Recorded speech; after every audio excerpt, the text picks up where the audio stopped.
पश्चिम बंगाल विधानसभा चुनाव से पूर्व union home minister Amit Shah ji अपने 2 दिन के दौरे पर पश्चिम बंगाल पर थे। उस दौरान तृणमूल कांग्रेस के बागी नेता शुवेंदु अधिकारी, उनके संग 34 और नेता, जिनमें 5 एमएलए और 1 एमपी तृणमूल कांग्रेस के थे, उन्होंने तृणमूल कांग्रेस का साथ छोड़ करके बीजेपी का दामन थाम लिया।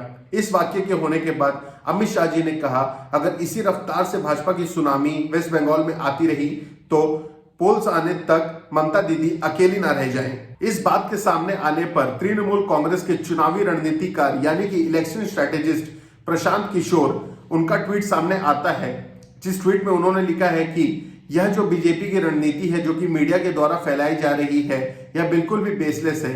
चुनाव आने तक यह साफ हो जाएगा कि बीजेपी डबल डिजिट भी पश्चिम बंगाल में क्रॉस नहीं कर पाएगी। अगर ऐसा होता है, अगर उनकी बात गलत निकलती है तो वह ये स्पेस को छोड़ देंगे।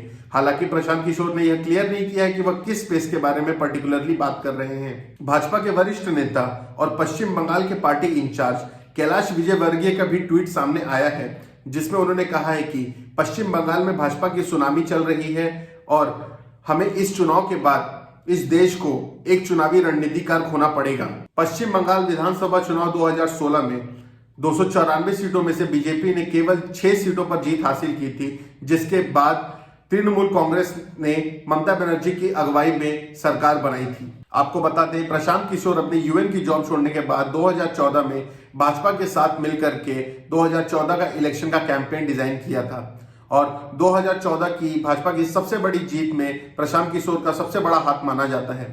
इसके बाद उन्होंने 2015 में बिहार के महागठबंधन का कैंपेन भी मैनेज किया था, जिसके बाद महागठबंधन ने बिहार में सरकार बनाई थी। 2015 के महागठबंधन की जीत के बाद 2017 में कांग्रेस के लिए उन्होंने पंजाब में कैंपेन मैनेज किया था, जब उन्होंने कैप्टन अमरिंदर सिंह जी को भारी मतों से जीत दिलाई थी। उसके बाद 2019 में उन्होंने जगन मोहन रेड्डी जी के लिए आंध्र प्रदेश विधानसभा चुनाव के लिए कैंपेन बनाया था, जिसमें जगन मोहन रेड्डी जी को जीत मिली थी।